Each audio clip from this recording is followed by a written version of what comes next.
The story of the Canaanites didn't end with Jericho. Even after major victories under Joshua's leadership, many Canaanite cities and people remained. Joshua 13:1 says, "There remains yet very much land to possess." Israel had not finished the task God gave them. And in Judges 1, we read that several tribes failed to drive out the Canaanites, instead of removing them as God commanded. They allowed them to stay and even forced some into labor. This disobedience had lasting consequences. God had warned Israel what would happen if they didn't fully obey. In Numbers 33:55, he said, "But if you do not drive out the inhabitants of the land, then those of them whom you let remain shall be as barbs in your eyes and thorns in your sides." That's exactly what happened. The Canaanites' influence slowly infected Israel's worship.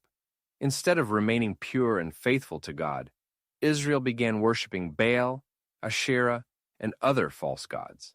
Canaanite religion was seductive. It was emotional, sensual, and promised blessings like rain, fertility, and victory.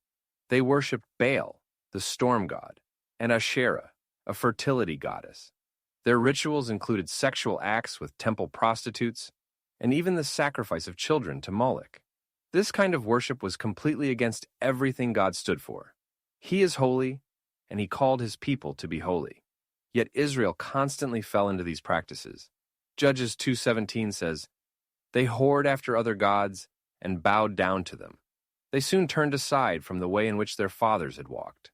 The influence of the Canaanites wasn't just external. It changed Israel from the inside.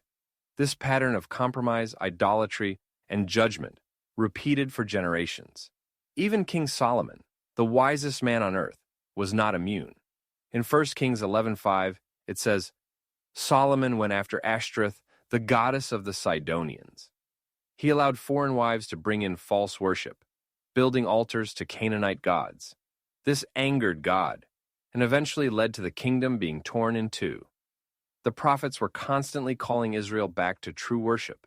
Elijah's famous showdown with the prophets of Baal in 1 Kings 18 was not just about fire from heaven. It was about proving once and for all that the God of Israel is real, and Baal is not.